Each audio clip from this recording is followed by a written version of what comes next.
Хүмүүс маань өөрсдөө юм хэцүү амьдралтай, эмзэг, дарк байгаад байгаа болохоор хүүхэлдэй шиг эсвэл буйнаа шиг юм чөтгөрлөг юмнууд ирээд наалтахад айгүй амархан асуудалгүй байгаад байна шүү гэдэг санаач байгаад байгаа юм шиг те. Өөрөө босч явж мавдаг болоод менталтай энтергээд хоолмол нэхээ явдаг болсон байхгүй. Би энэ сценийг бол энэ киноны хамгийн муу сцен гэж боддгоо.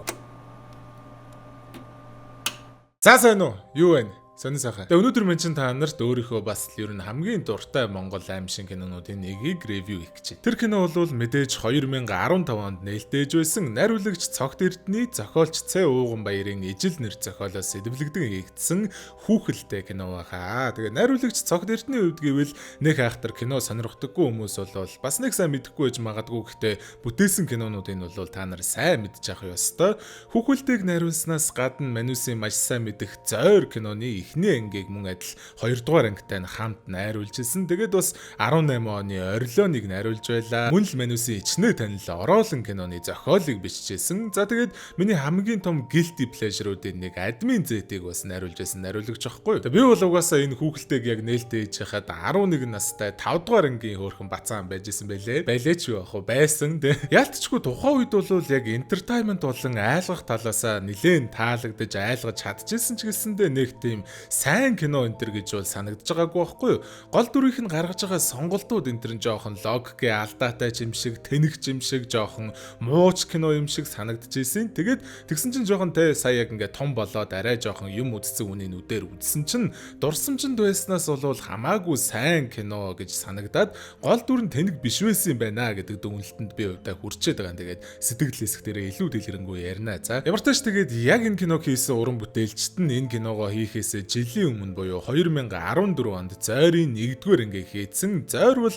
тухайн үед амар алдартай болж исэн шүү дээ. Алж исэн шүү дээ. Тэгэхээр би бол ингэж бодоод байгаа байхгүй яг энэ хүүхэлдэйгээ хийхдээ ингээд хөрөнгө оруулагчтаас ингээд хөрөнгө босгох гээд ингээд очоод ингээд уулзалтуудад юм ярьж байхад болвол те бид нэр ингээд Зойрыг хийсэн кино багийнхан байгаамаа гэхэд бол айгүй амархан, тэгээд бас дээрэс нь айгүй дажгүй хэмжээний мөнгө олдсон байх гэж би бол өвдө бодож байгаа. Тэгээд тэр нь гол нь энэ хүүхэлдэйнээсээ мэдэгдээд идэг гэх юм уу да. Хүүхэлдэй бол яалтчгүй тийм баг төсөвтэй аимшиг кино бол бас яагаад ч биш байгаа юм шиг харагдаад байгаа юм. Янз бүрийн special effect-үүдээс ахуулаад нүүр ургалтууд, зураг авалт, хөгжим гэд юмнууд дээрээ дажгүй гоё хүссэн хэмжээндээ бага бүрдүүлсэн юм шиг санагдаад байгаа байхгүй юу? Одоо жишээ нь хөгжмийн зохиолчор нь л гэхэд Нисвансын амгаа ах ажилласан байх жишээ нэ тэ. Ялтчгүй би бол хүүхэлдэйг найруулагч Цогт Эрдэнэ болон за кино цамхаг студийн хамгийн сайн кино гэж би хувьдаа бодож дүгнэдэг. Гэхдээ мэдээж төгс кино бол биш, суу санагдсан юмнууд ч байгаа, маш сайн санагдсан юмнууд ч байгаа. Тэгээд угаасаа ревю хэсэг дээрээ сайхан дэлгэрэнгүй яриад оноогоо өгдгөрөө өгнө. За тийм ээ, тэгээд бичлэг дуустал үзээрэй. Манай бүдүүнээ мэн бүжгэл дээрээ бүжгэлэн. Тэгээд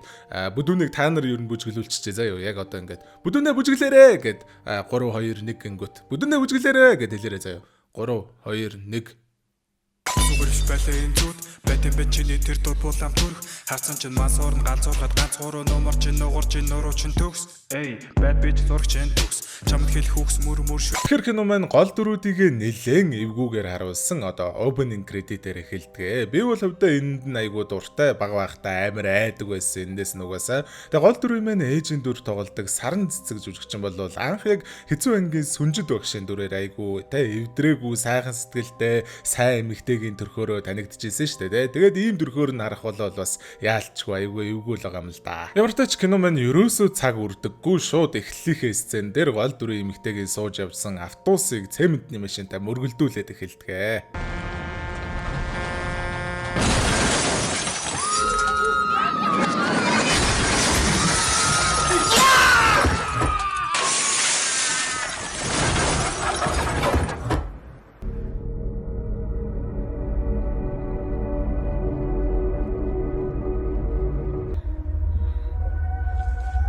Ингэж осолдод сэрэхтэй жүжигчин Мөг Соёлын бүтээсэн Сараа гэж киноны маань гол дүр маань ямар нэг юм руу бүр чигтэйхэн амир айсан ч юм шиг гайхсан ч юм шиг ширдснээр хэдүүлээ тайтл карт аардаг.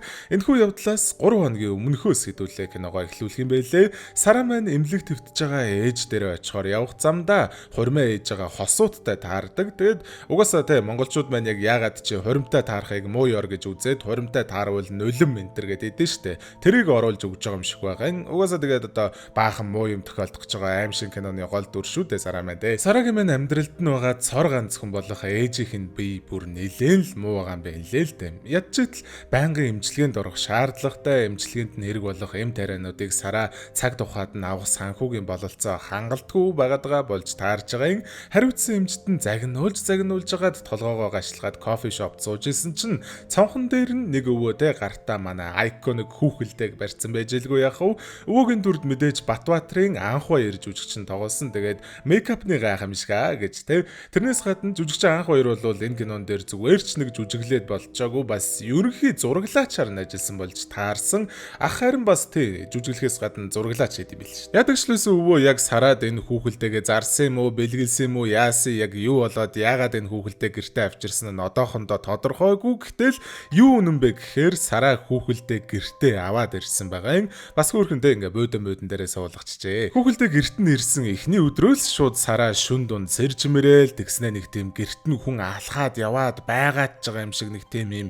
Тэг хин нэгэн өөрийг нь ажиглаад байгаа юм шиг нэг тийм сонин тийм жихүүд сүрмээр мэдрэмжтэй болоод эхэлждэг байхгүй юу. Гэтэ ёстой яс юм дээр энэ хүүхэлдээнээс ч амар нэг жихүүд төрмээр хүн болвол Сарагийн захирал буйна гэж нөхөр Сараг эргүүлээд хоргоогоод салдаггүй гаж донтой гэмээр айгүй юм эвгүй нөхөр байгаа. Албаар мангар их ажил даалгаж илүү цагаар суулгангуудаа өөрөө бас офис дээрээ үлдээд хөхрөө нь гараа явуулж мавуулаад те.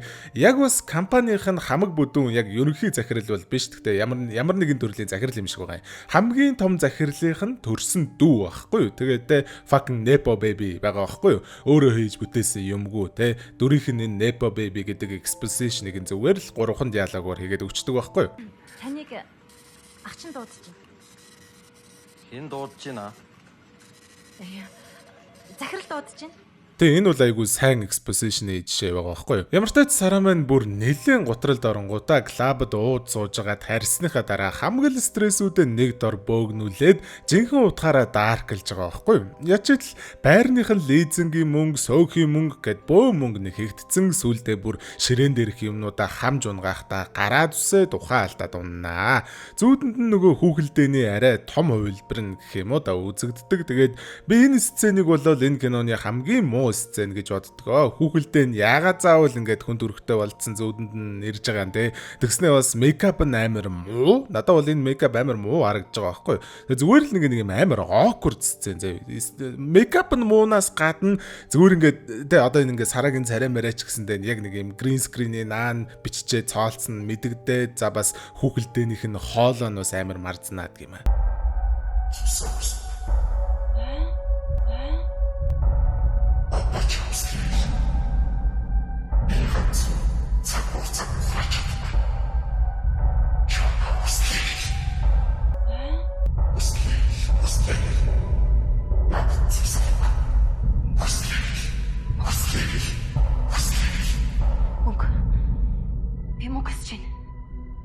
Сцених нь гол зорилго нь яг энэ хүүхэлдээнд цус өгөх юм бол хүссэн хүслийг нь шууд биелүүлж өгдөг юм байна. Тэгээд Сара асар их мөнгө энэ хүүхэлдээнээс хүсэж байгаа юм байна гэдэг мэдээллийг л өгөх гээд байгаа тийм сцен байгаа байхгүй юу. Үндсэн хүүхэлдээ мань хэдий амар нууцлаг төрхтэй лаг өндөр аавраатай ч гэсэн ерөөсөө юм ярьдаггүй, хөдөлж харагддаггүй юм байгаад байгаа болохоор яаж иж байгаад л энэ хүсэл биелүүлдэг гэдэг мэдээллийг нь үзэгчдэд хүргэх ёстой гэдэг амар аргагүй шийдсэн шийдэл шиг санагдаж байгаа надад болол. За тэр яг маргааш өглөөн сэрэхэд ойлгомжтой шүү дээ. Нөгөө гаран дээрх зүсэгдсэн шарх нь ямар ч цусгүй болцсон баг ингээд хөхөө долоогоо цэвэрлсэн юм шиг цэвэрхэн болцсон байгаас гадна шалан дээр туссан байсан цуснууд нь үртэл юучгүй байхгүй болцсон байлгүй яах вэ? Ямар муухай өлийн юм бэ те. Шавхрууг нь үртэл долоогоо те. Хүсэл нь угаасаа биелэх нь тодорхой гэхдээ бас яг шууд энгийн товч тодорхойгоор биелэхгүй нь ойлгомжтой өнөөх киноны эхлэлд харагдсан ослын сцен эхэлж байгаа юм. Бушаасаа мөнгө өгөөрэй.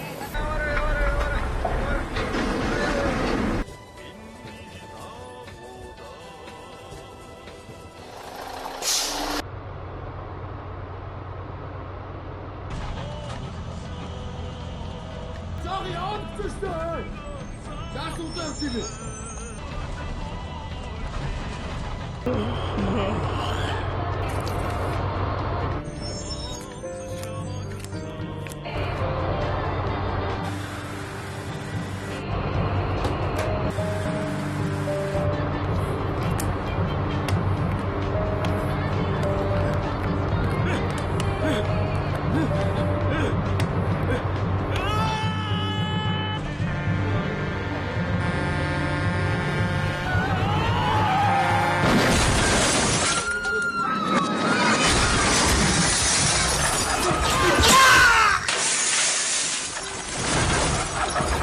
Ойлгомжтой л дөө тэгээ автобус нь шатаж эхэлснээр хүмүүс бөөндөө гарч зугтаагаад Сарагийн яг урд нь өөд болцсон нэг ахуугийн цүнхэн дотор нь ингээд бөө мөнгө байсан байгаа байхгүй юу. Цүнхийг нь авч гарчхаад нэг газрын 0 доронгуудаа өөрийнхөө цүнхэнд мөнгнүүдийн шилжүүлж хийгээд цүнхийг нь тэндээ үлдээгээд гараад явнаа. Эцэст нь нэг юм өнөөхтэй авч чадахгүй байгаад байсан ээжийнхээ эмнүүдийг авч өгч байгаа ч гэсэн мөнгөөр шийдэж болохгүй асуудлууд бас байгаа юм л да. Нөгөө гөлийсэн гаж донтой буйна дарга нэг ажлынхных нь хангаут дээрээс Сараг дагаж гараад хүргээд өгье гэд. Тэгээ үгүй би өөрөө харьчнаа гэдэг ах чинь л чирсээр байгаа л машинтаа суулгаснаа гой муунд нь хүрэх гээд идгээ. Би ямар чиний гоёнд чи анх удаага хүрч байгаа юм уу? Чиний энэ ажил төрөл ор хоронтой яваа чинь хинтээ холбоотой гэдгийг арай мартсан биш үсттэй. Би болгоч улсын байхгүй болгоч чадах шүү. Харин тэгээ энэ буйнаа ээжийнх нь бие муу эмнэлэгт байгаа энтрийн хүртэл мэддэг бүр анх ээжтэйгээ хоёулахнаа түрээсийн байранд амьдардаг байхдаа ажилд орох гээд ирж ирснийг нь хүртэл сандаг тэгснэ бас ийм юм хэлж гин гэхээр анх ажилд ороход нь хүртэл өөрийнхөө эрх мэдлэр бараг авсан байж магадгүй тэгснэ бас айгүй болвол бүр одоо амьдарж байгаа байрных нь зээлний одоо урьдчилгаа энэ төр дээр нь ч тусалсан байж магадгүй яг тэдний яг бүрэн тайлбарлалтгүй л дээ. Гэхдээ юу гэх юм те ер нь бол би тэгж ойлгоод байгаа. Кино маань угаасаа нэг нуршиж энэ тухайн дэлгэрэнгүй тайлбарлалтгүй ч гэсэндээ өөрсдөө нөхөд ойлгоход ерөнхийдөө тэгж ойлгож болж байгаа. Ямар ч л байсан Сара зүгээр шууд ажилласаа гараад зугтаад явчих баг боломжгүй. Энэ дарга нь бүх юмтай нь холбоотой гэрийнх нь аягийг ч мэддэг гарынхаа атханд бадцсан байр суурин дээр байгаа гэдэг нь тодорхой байгаа байхгүй. Гэрт нь үргэж өгчөөд гэрлүү нь оруулахгүй зууралдаад идэм бил та. Тэгээ Сара түрүү машинд ууралж үзээд амжилт олоогүй болохоор одоо үнэндээ шантраад сүулдэ бүр би чамаас гуйж штэ. Өнөөдөр л намайг 50 орхичих тэхүү гэд гуйж үзлээ. Даанч нөгөөх нь заа гэж худлаа хэлж явж байгаа царайлснаа хаалгаа онгойлгоход нь дайраад гэрлүү нь орчилгүй яах вэ? Юу болох нь ойлгомжтой хүчрхийлчихэж байгаа юм. Тэгээд хамгийн хөгийн нь ингээд дуусчаад том өрөөнд нь тамхи багуулж сууснаа хэд хоног ажилдаа ирэхгүй байж болно. За юу гэд дөрөвчнээсээ мөнгө гаргаад чулуудаад тахлоо. Өөрийнх нь хэлж байгаагаар бол дэ Сарагаас ч гоё өөхнүүд араас нь гүүгээд үхтгийн гэж хэлээ. Тэгээ тийм байхад чи намайг тоохгүй байна гэж шаарлахад байгаа юм аа хаашаа. За гэтээ тэр яг уу гараад явсныхан дараа Сара шууд л одоо яг юу их нь ойлгомжтой шүү дээ. Нөгөө хүүхэлдэнд цусаа өгөөд би буйнаг үхээсэ гэж хүсэж гин. Зүгээр ч нэг өвдөлт багтай амархан үхлээр биш ахин дахин зовж үхээсэ гэж хүсэж гин. Хамгийн гол нь би үхэж байгааг нь яг хажууд нь байгаа юм шигээр гэрчилж хармаар мэдмээр байна гэж хүсэж илгүй яах вэ? Маргааш сэрснийхэн дараа хүүхэлдээ мэн те ингээд цаашаа хараа суудсан хажууд хайган дээр нь байсан цусыг бүр 7 гороо долоодсан байгаа. Царинд нь бас жоохон өөрчлөлт орцсон юм уу да гэж би хараад байгаа. Ингээд жоохон инээмсэглэл нэмсэн юм шиг те. Бас л гоймэ эвгүй царайтай хөөр шүү энэ. Ажлынхны газар игч залгаж юу болсон тухай хэлж байгаа байхгүй юу? Ойлгомжтой нөгөө буйнаач нь ажил дээрээ солиороод өөрийнхөө хуруунуудыг тастаад нүд мөдрүүгээ юм авч зоогоод тэгээ бүр ер нь тайста амар юм болсон байдгийн. Тэгээд амиа оролцсон л гэсэн үг байхгүй юу? Гэхдээ нэг сони юм нь гэхээр одоо тэр нөгөө ажлынхны газрын игчийн анзаарснаар бол буйнаа захирал нь хамгийн гол нь ингээ өөрийгөө алж явахдаа царай нь яг үнэндээ өөрийгөө алъя гэж хүсэж байгаа биш. Яг үнэндээ ингээд өөр хүн ингээ биеийг өдөртөд хийж байгаа юм шиг амар зовж тарчилж ийсэн гэдгийг хэлж байгаа юм. Тэгээд хамгийн бас нэг гол юм нь нөгөө нэг ах нь шүү дээ. Тэг хамаг бүдүүн дарга ах нь тэр ахтайгаа хамт хөөх юм чаавас. Ах нь дүүгээ зогсоох гэж оролдож байгаа цонхоор хамтдаа унаад хандаа сах ингээ оюулаа өгсөн бэл. Хэдий Сара буйнаг үхээсэ гэж хүссэн ч гэсэндээ бас хүн юм хайн дотор нь эвгүрхэд ярилцах хүн хэрэгтэй болсноор нэг найз дээр очиод өөрт нь тохиолдоод байгаа хамгийн юмнуудыг нэг нэгэнгүй ярьж өглөө. Даанч угаасаа нөгөөх нь итгэхгүй штэ те баахан инээгээд юугээ хуцаа солиороод байгаа би чи одоо гэж явуулдаг. Хөрх юм тэгээ шууд ээж дээр очиж байгаа юм л да. Надад танаас минь өөр намайг ойлгох хүн нэг ч алгаа. Хинч надад итгэхгүй байна. Би яг яах ёстой юм бэ? Танд зөндөө юм ярмаар байна гэж хагаад бийг эндэрлээд унтаад өгсөн байдгийг.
зүүдлээ байсан байлээ л дээ. Тэгээ яагаад би энэ сцен тийм амар дуртай вэ гэхээр надад нэг тийм Silent Hill-ийн vibe өгөөд идэг байхгүй юу. Хөгжим нь үнэхээр гоё. Хөгжим нь бол баг Silent Hill-ээс жоохон санаа авсан байж магадгүй гэмээр хөгжимтэй заавас дээрээс нь яг энэ локейшн нь амар cool. Тэгээд яг энэ сценийх нь өөрийнх нь хурдан нэг тийм амар удаан нэлээд зунгаарлаж байгаа юм шиг хэрнээ тэр нь маш эвгүй төгшүүр үүсгэж чадж байгаа. Ерөнхийдөө тэ энэ сцен яг нэг юм Silent Hill-ийн сцен юм шиг амар зөвүүн сцен учраас би энд угаасаа яалчгүй дуртай байдаг юм аа. Ямар ч лүс ингэж ирснийхэн дараа нөгөө ажлынх нь газар ихч залгаад ёстой хүн идэхээ аргагүй амар юм болжээ энэ төр гиснэ.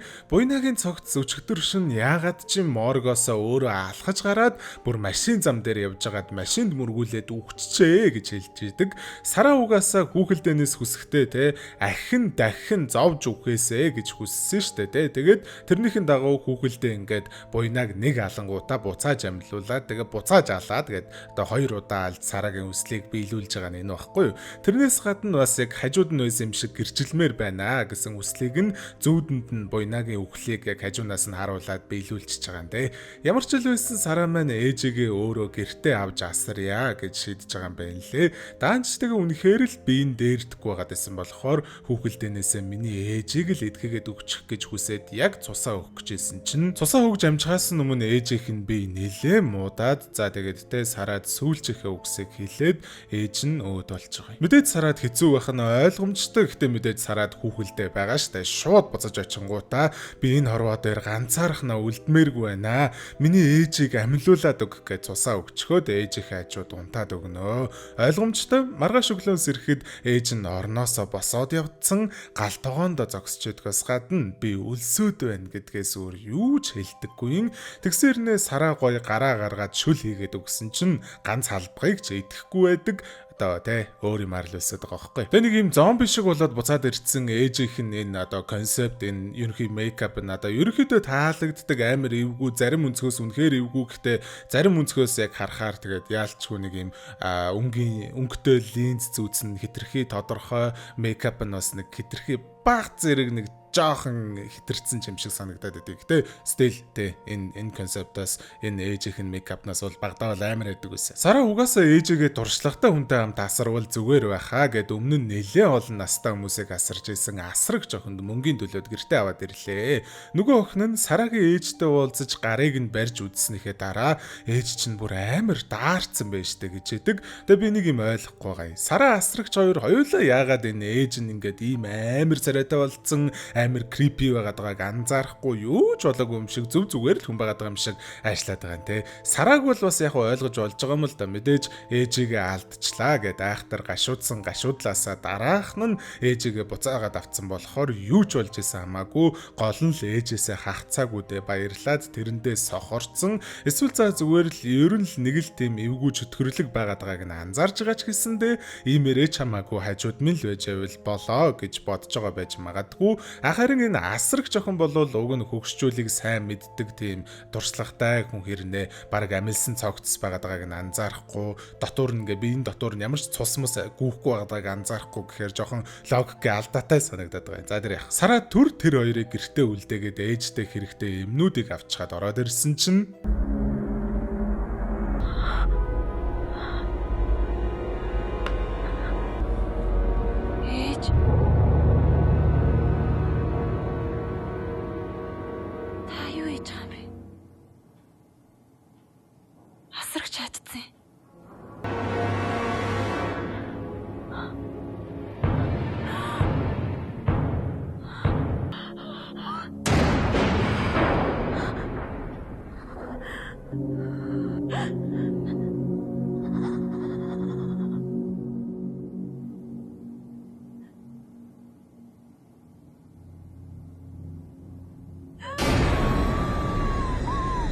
Тэзэ хэдүүлээ нөгөө нэг Сараа анх хүүхэлдэйг авахдаа яг яаж авсан тухайг мэдэж авч байгаа байхгүй юу? Нөгөө эвгүй царайтай өвөө чинь Сараад тэр хүүхэлдээгээ зараагүй юм байлээ. Эсвэргээрээ миний энэ юр босын хүүхэлдээ чамайг сонголоо гэж хэлснээ. Хэрвээ чи хүүхэлдээнээс хүсгээ болох юм бол тэр чамд захирагдхаа болно гэдгийг хизээч битгий мартаарэ гэж хэлээд өгсөн болж таарж байгаа юм. Сэрэгтэй Сараа паранд хөлүүлсэн байхаас гадна арай гэж нэг юм өөрийгөө суллаад гарах гэсэн чинь том том өрөөнд нь те ээж нь мах идсэн байж байдаг. Хамгийн гол нь хүүхэлдэй байна. Ингээд хажууд нь зогссон баг менталдаа гэд хувааж идэх гээ байж байгаа юм ааш.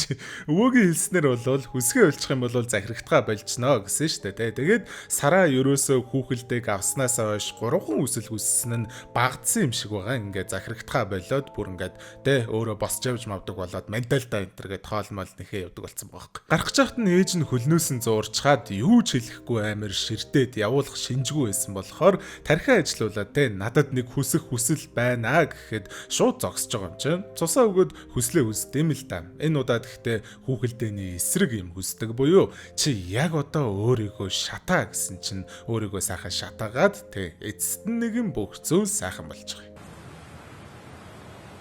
Хэд их төрөлтөө. Анхны төрөлт. Анхных уу? Өө за. Жаахан цус багталттай байгаа мó да. Цусаа сайн төлжүүлээ шүү мэд. За амжээ. Залуу ичдэ царайгаа харуулаарай. Царайгаа харуулгүй.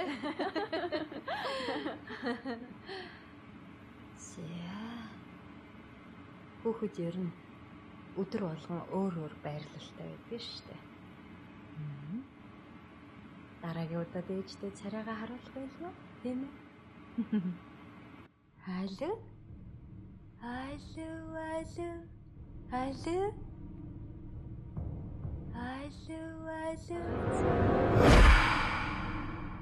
Би энэ хороод хэлээр цар ганцаархнаа үлдмээр. Харин тийм ингээ одоо хүүхдэн жоохон чөтгөрлөг болж таарж байгаа юм шиг байгаа. Хүүхдийнх нь аав хамтдаа байхгүй байна гэхээр өөр ямар нэгэн шинээр танилцсан хүний хүүхэд биш, нөгөө буйнаа дураагийн хүүхэд болж таарах гэдэг байгаа байхгүй. Тэрнээс гадна би энэ ертөнцид ганцаархнаа үлдмээргүй байна гэсэн диалог нь дахид сонсогдож байна гэхээр ээж нь угаасаа өөд болцсон шүү дээ. Тэгээд хүүхэлдээ яаж ч буцааж амьлуулсан гэсэн ээж нь жинхнээсээ амьд биш. Тэгээд тийм болохоор эндэх магадлалтай байсан эсвэл бүр зүгээр гидсэнд нь бүрэлдэж тогтоорчгүй байсан хүүхдийг хүүхэлдээ аварж амьд үлдээсэн болов уу гэж ойлгоод байгаа юм. Угаасаа хүүхэлдэйгийн биелүүлсэн юмнууд хизээч энгийн байдаггүй шүү дээ. Дандаа л чөтгөрлөг шийдүүдтэй. Тэгээд тийм болохоор энэ хүүхэд нь ингээд чөтгөрлөг байгаа юм болов гэж ойлголоо. Би энийг бас яг үүндээ сайн ойлгохгүй байгаа юм. Таад юу нь юу гэж ойлгож байна те. Би энийг бол зөндөө бодсон. Гэхдээ одоо тэгээд мэдхгүй. Энийг бол ойлгохгүй л байгаа юм да. Комент дээр бичихгүй те юу гэж ойлгож байна. За ревю рүү оръё да. За хамгийн түрүүнд шууд багада үзээд ерөөсөө бас нэх анзаарж байгаагүй юм магтаад эхлэх гэж байна. Тэр бол ерөөсөө атмосфер буюу уур амьсгал бүрдүүлэлтэн. Тэгээд мэдээж за өнгө тавилт хөгжим энтрэн нөлөөлж байгаа л да. Гэтэ би бас яг хөгжмөн дээр бол бүр нэлээд их одоо магтмаар байгаа гэх юм уу одоо яг хөгжим нь бол үнэхээр зөв юм байсан.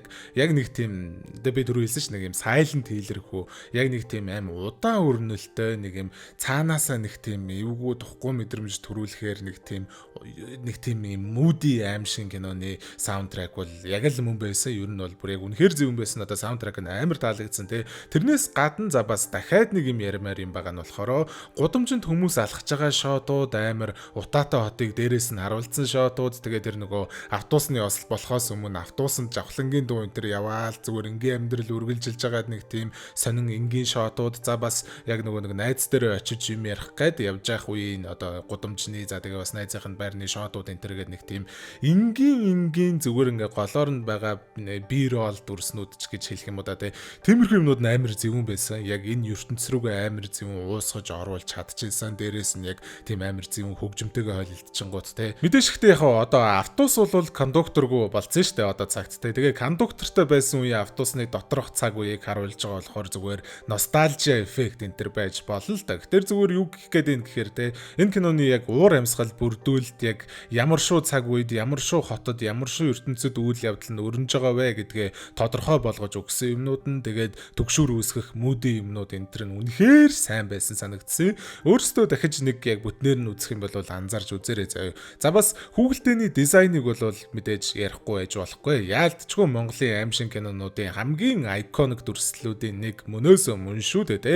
Гадаад үзэмжтэй нь бол угаасаа яриад байх юм байхгүй. Үнэхээр л яг нэг тийм ямар нэгэн төрлийн шашинтай холбоотой жимшиг хувцастай зүгээр л айгүй энгийн дизайнтай ирнэ. Маш effective, маш эвгүй, маш creepy дизайнтай, маш эвгүй царайтай хүүхэлтэй. Тэгээ за яг зөвхөн гадаад төрхөөс нь илүүтэй нэг зохиол дээрх хамгийн таалагдж байгаа юм нь ерөөсөө энэ хүүхэлтэйгээ хаанаас ирсэн, хэн хийсэн, яасан ийсэн гэдгийг нь хэтрүүлж тайлбарлаагүй. За бараг ерөөсөө тайлбарлаагүй надад амар таалагдж байгаа юм. Үзэгчид өөрсдөө нөхөж ойлгох шаардлагатай те. Тэгэхээр улмал ястай яг энэ хүүхэлтэйний мэддэхгүй байгаа back story, чөтгөрлөг байдал энтэр нь айдас төрүүлэх, төгшөр төрүүлэх чадварыг нэмээд өгчөж байгаа байхгүй юу. Тэгснээ бас хамгийн эвгүй юм нь Сара өөрөө энэ хүүхэлтэйг худалдаж авч байгаа биш. Хүүхэлтэй нь өөрөө Сараг сонгоод Сара дээр хүрээд ирж байгаа штэ те. Угаасаа те зовлон зүдгүүр туулж яваа эмзэг эмэгтэй гэдгийг нь мэдэрсэн юм болохоор бараг ирээ наалтчихж байгаа гэж хэлж болохоор. За тэгээд нэг юм ярьчаад яг энэ сэдв дээр үргэлжлүүлээд ярина. За тэгээд за шууд гол дүрлэгөө орох юм бол би санаад байдаг байхгүй. Тухайн үед хүмүүс энэ Сарагийн дүрийг амар тэнэг байсан, хүслүүдээ аятайхан ашиглаж болох газар тэнэгцээр байгаа дууссан, амар тэнэг дүр мөр энтергээ шүүмжлээд байсныг тухайн үед угаасаа би санал нийлж исэн. Одоо ч гэсэндээ тодорхой хэмжээнд санал нийлж байгаа ч гэсэндээ дүрийн нөхцөл байдалд бол бас яг тийм логикгүй бүр юм амар тэнэг юм муу бичигдсэн дүр энтер гэж бол надаа сая үзэхэд бол санагдаагүй юм. Манайс ер нь тэгээ ямар нэгэн кино мэнэ үзэхээрээ би байсан бол ингэх байсан тэгэх байсан гэдэг амар өөрсдөө дүүлгэж бодоод гол дүрүүдийг тэнийг юмшгээр харах гэдэг л да. Гэтэ тэгээд Сара бол зүгээр ингээ гэрийнхээ буудан дээр амар тайван энэ киног үзээд сууж байгаа манус биш шүү те. Олигтой дотны найзч байхгүй ажил дээрээ байнгын бэлгийн дарамтанд өртөж байгаа тэгснээ бас газар дээрх ганц хамгийн хайртай хүн нь буюу ээжийнх нь би өдөр ирэх тусмал муудаад хамгийн гол нь өөрөө ээжийнхээ төлөө юу ч хийж чадахгүй байгаа. Сэтгэл санааны хувьд бол асар их дарамттай эмзэг байдалд байгаа эмэгтэй хүнтэй.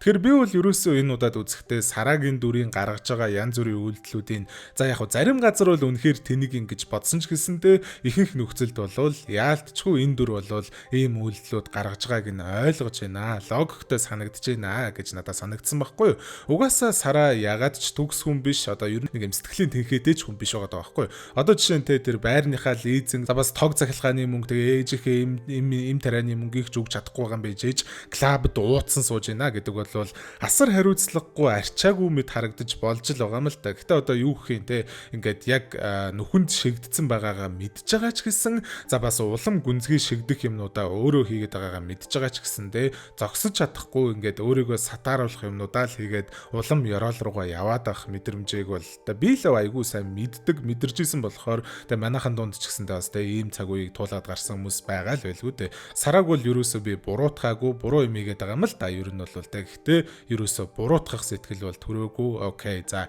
энэ хүн бол үнэхээр ийм хэцүү нөхцөлд байгаа юм байна. Дээрээс нь өөрөө бас ингээ үнэхээр буугаад өгсөн байгаа юм байна. За хүүхэлдэйтэй учрахын өмнө бол ийм байгаа юм. Учирсны дараа ч гэсэндээ баг байхад үзэж байхад бол яагаад хүслээ ашиглахгүй байгаа юм болоо. Амар их мөнгөтэй болчоо зүгээр ажилласаа гарчихгүй тэнэгтээд ажил дээр очиод нөгөө буйнааг үлэхтэй ойрхон байгаад байгаа юм болоо гэж бодож ирсэн л та. Гэтэ тухайн үед ойлгоогүй нэг юм ингээд буйнаагаас угаасаа зүхтах боломж байхгүй байгаа байхгүй юу. Анх энэ байрандаа ороход нь тусалж ийсэн тэгээд гэрийнх нь хайгийг мэддэг бүр ээжийг нь хүртэл ямар эмнэлэгт хаана яаж ямар биеийн байдалтай хэвтэж байгааг нь мэддэг гэхээр үнэхээр л хамаг амьдралыг нь атхандаа бацсан гүлэг байгаад байгаа байхгүй энэ буйнаа. Тэгэхээр угаасаа яаж иж байгаад буйнааг цааш нь л харуулахгүй бол амар амгалан амьдрах боломжгүй байгаа юм. Тэгээд шууд ойлгомжтой л да энэ нэг юм газ ингээ хүүхэлтэйнд хүслээ хэлээд алчиж болохгүй байгаа мó те. Үзэгчд бол тэгэж бодно. Гэхдээ яг цагаад болох юм бол бас тэгэж өөрийнхөө гараараа алахгүй байгаа ч гэсэн те хүний айманд хүрнэ гэдэг бол тийм амархан юм биш л байлгүй дээ те. Би л Сарагийн оронд байсан бол бас яг л ингээд те эхний мань хүсэл бүр ингээд хүний аим хохирж ээж тэр мөнгө надад ирж байгааг харчаад ер нь л энэ хүүхэлдээ хүсэл биелүүлэхтэй ингээд энгийнээр биелүүлэх юм байна, чөтгөрлөгөөр биелүүлэх юм байна гэдгийг нь ойлгоод Саратай л адилхан тэгээ те дахиж хүсэл хүсэх хэсэг дээрээ эргэлзээд яг яахаа сайн мэдэхгүй паниктаад гөлөөгөөл ингээд эвгүй байдалд ороод явж л байх байсан байх гэж бодож байгаа. Ер нь юу гэх гээд энэ гэхээр гол дүр маань угаасаа тийм хэцүү нөхцөлд байгаа ч гэсэн өөдөргөөр тэмцээд явж байгаа ийм классик сахиусан тэнгэр шиг гол дүр бол биш ээ. Эсвэргээрээ бүр жаахан сэтгэлийн тэнхээнд дутаад хар нөхрөөгөө уламж ивээд шигдээд явж байгаа сэтгэл санаа нь асар тогтургүй тийм дүртэй. Тэгэхээр ийм дүрээс тийм ухаантай логик өндөртэй шийдвэрүүд хүлээх нь утгагүй гэж санагдсан гэх юм уу да тий. Ихэнх кинонууд дээр тэгээд иймэрхүү хэцүү амьдрал туулж байгаа дүрийг амар гоёор мундгаар харуулдаг штэ тий. Гэхдээ тэгээд яг бодит амьдрал дээр бол тийм хүмүүсээс илүүтэй Сара шиг хүмүүс илүү ихээр байгаа штэ. Тэгэхээр Сарагийн дүр бол яг үнэндээ айгүй бодтой амьдралтай ойрхон хүний дүр шиг надад санагдсан гэх юм уу. За тэгээд ийм зовлон руугаа улам шигдээд явж байгаа хүн гэдгийг нь мэдж байгаа болохоор хүүхэлдээ ирээд наалдчихж байгаа юм шиг санагдсан гэсэн штэ тий. Хүүхэлдээ буйна хоёр ер нь айгүй төстэй санагдаад байгаа байхгүй юу. Энэ угаасаа зовж яваа эмзэг эмэгтэй учраас яасан ч яадгийн гэж байгаа юм шиг ирээд наалдчихж байгаа. За бас хамгийн гол нь хоёулаа тодорхой хэмжээнд Сарагийн хүслийг биелүүлж чадах ч гэсэндээ хизээч амьдралд нь сайнаар нөлөөлөхгүй чөтгөрлөг муу муухай нэргэл авчрах хүмүүс те. Хүүхэлдээ хүслийг нь биелүүлээд байгаа ч гэсэндээ амар чөтгөрлөгөөр биелүүлж байгаа. Яг үнэндээ Сарагийн төлөө биш өөрөө цус уухын төлөө л биелүүлж байгаа. За харин буйнагийн хувьд бол хэрвээ Сара буйнаг эсэргүүцгээ болоод эхнэр нь болчих юм бол баян нөхөртэй тэгээ за нөхрөөрөө тижээлгээл үнтэй юм ахуулаад амьдарч болох ч гэсэндээ буйна бол угаасаа хизээч Сараг яг эмэгтэй хүнийх нь хуваар чин сэтгэлээсээ хайрлаад халамжлаад аз жаргалтай байлгах хүн бол биш байгаа байхгүй те. Гэртээ түгжиж үлдээчээл өөрөө гадуур шоудаж өөр хүүхнүүдтэй араар нь тавиал тэгээ яванда баг гэр бүлийн хүчирхийлэгч болоод Сараг насаар нь зовоох хүн байгаад байгаа байхгүй юу те. Тэгж санагдаад байгаа байхгүй юу те. Тийм буйна хүүхэлдээ хоёр ер нь л ингээд адилхан байгаад байгаа сте. Тэгээ яг ингээд киноны эхлэл мэхлэлд ер нь энэ хот энэ нийгэм өөрөө айгүй асуудлууд ихтэй дарк байгаад байна шүү гэдгийг харуулах шотууд байгаад байгаа штэ. Тэгээд нийгэм маань хүмүүс маань өөрсдөө юм хэцүү амьдралтай эмзэг дарк байгаад байгаа болохоор хүүхэлдээ шиг эсвэл буйна шиг юм чөтгөрлөг юмнууд ирээд наалтахад айгүй амархан асуудалгүй байгаад байна шүү гэдэг санаач байгаад байгаа юм шиг те. Хүмүүсийн амьдрал асуудалгүй стресс зовлон энэ төр багтаа байсан болвол хар тамхи мамих архиталт мархиталт ийм их байхгүй л байсан байх те. Яг би зүгээр энэ киногоо амар overthink хийгээд байж магадгүй л те. Гэтэл яа нэг тиймэрхүү санаа байгаад байгаа юм санагцээ. За окей тийм байна. Тэгээд яг киноноос хамгийн асуудалтай санагдсан нэг юм гэх юм бол төгсгөлийн хэсэг байгаа. Арай л хитрхи амархан, хитрхи яарцсан, хурдан, хитрхи залхуу дутуу төгсгөл байсан юм шиг санагдсан байхгүй юу? Яг ингээд энэ концепт дээр улам илүү төвлөрөөд тэр ээж нь буцаад ирсэн байгаа энэ төр дээр өшөө илүү жоохон цаг зарцуулах шаардлагатай байсан юм шиг санагдаж байгаа. Тэгээ яг үндсэн зохиол нь бол Ууган Баяр зохиолчийн зохиол шүү дээ. Тэгээ Зойр 2 номон дээр нь энэ хүүхэлтэйгийн зохиол байдаг гэсэн би бол яг энэ үндсэн зохиолыг нь биднэр нь уншиж байгаагүй болохоор зохиол дээр хэр бүтэн байдгийг нь сайн мэдэхгүй байгаа юм. Гэтэ киноны маань яг нөгөө Making the Movie дээр ярьж байгаагаар бол угаасаа яг киноныхоо цагт тохируулаад нэлээд юм ингээд үндсэн зохиолоос нь хассан гэж ярьж исэн. Тэр нь ч айгүй тодорхой л харагдаж байгаа юм л да. Киноны яг эхний 2 акт бол айгүй дажгүй нэг тийм яарж мараад байгаа юм байхгүй. Киноныхоо ертөнцийн рүү яг те одоо энэ Сарагийн одоо ийм дүрийн нэг юм эвгүй амьдрал руу айгүй эвтэйхэн уусч ороод явж ирсэн. 3 дугаар акт дээр зүгээр төс тас түмпэн шанаг гэдээ дууссан юм шиг санагдаад байгаа байхгүй. Тэгээ яг киноныхоо цаганд баригдаад хитрхи урт болгохгүй гэж хичээсэн юм уу гэхээр кино маань өөрөө тийм амар урт биш, дайггүй богинохон дөнгөж цаг 25 минутын л урттай кино байгаад байгаа байхгүй. Надад бол нэг те 2 цаг маг руу дахиад жоохон дөгцсөн болвол ингэ жоохон бүтэн байж болох байсан юм шиг санагдаад байгаа. За тэгээ бас нэг одоо эвгүйс жоохон асуудалтай санагдсан юм нөгөө нэг ADR буюу одоо жүжигчдийн маань зарим диалогууд ер нь баг ихэнх диалогууд нь яг тухайн газраа жүжигчдийнх нь хэлсэн диалог биш, студид уншсан, хоолоо уншсан диалогууд байгаа. Тэгэнгүүт зарим нь ингээд үнэхээр ингээ амнаасаа зөрж мөрж байгаагаас гадна яалтчгүй ингээд нэг юм орчондоо биш, нэг юм орчуулгын кино үзэж байгаа юм шиг те. Тэгснээ яг ингээд заримынх нь яг ингээд жүжигэлт нь биш, яг ингээд нэг хоолой нь царайтгаа нэг жоохон таарахгүй, яг ингээд жүжигэлт нь яг тэрнтэйгээ таарахгүй гэх юм уу. Тэр нь ингээд айгүй олон сцен дээр амар харагдчихсэн. Яг ингээд амар чухал ийм emotional сцен байгаа дахад жүжигчнийх нь тэр диалог нь хоолоо уншаад нэмсэн диалог нь нэг жоохон биш, нэг юм жоохон таарахгүй, нэг тиймэрхүү юмнууд бол бас анзаарагдсан. За тэгээ бусдаар бол энэ кино надад ерөнхийдөө айгүй таалагдж байгаа. Үнэхээр яг нэг юм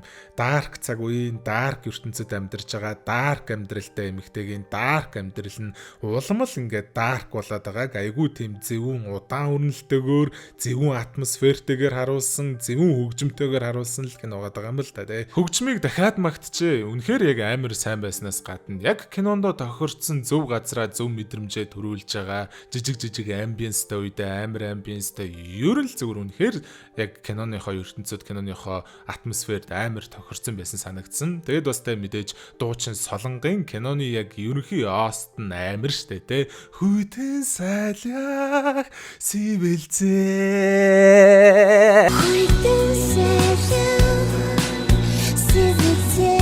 Би яг нэг өмнө нь Mudborn тэгэнгүүтээ бас Cobweb гэдэг хоёр киног яг эхлэл нь амар таалагдсан ч гэсэндээ сүүлдээ жоохон сонирн болцсон. Ингээд яг адилхан тийм ревю хийжсэн шүү дээ. Ер нь тэгээд киноны төгсгөлийг бас аятайхан хийхэд ер нь хэцүү гэдгийг харж л байна л да тийм ээ. Тэгээд окей. Тэгээд яг ягаад саний хоёрыг дурдсан бэ гэхээр яг тэр хоёртай адилхан 7 оноо өгж байна. За тэгээд хэр амар вэ суурал юм ээ. Season 2-ын ранк одоогоор нэг иймэрхүү харагдаж байна. Гэхдээ яг Cobweb болон Mudborn 2-ын доор нь байрлуулж байгаа шүү. За үгэлдэг. За тийм байна да. Тэгээд өнөөдрийн бичлэгийн дөрөв өндөрлж чинь тэгээд ревюгээ яг ингээд дуустал нь үздэгт бичлэгээ ингээд дуустал нь үздэг хүмүүстээ маш их баярлалаа. Тэгээд яг ингээд ревюн дээр би үнэхээр их цаг зарцуулж байгаа. Амар их цагаас гадна оюун бодол тэгээд судалгаа өөрийнхөө тарих марих гэдэг зөндөл юм зарцуулж байгаа. Гэхдээ яг ревюг бол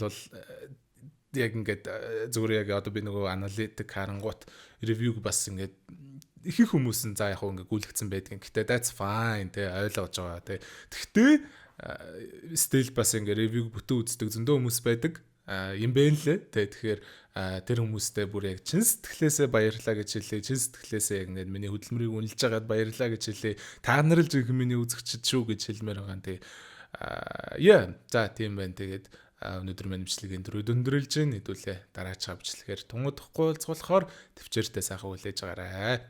Хайртай шүү. За сайхан мөр. Гоццотлэр.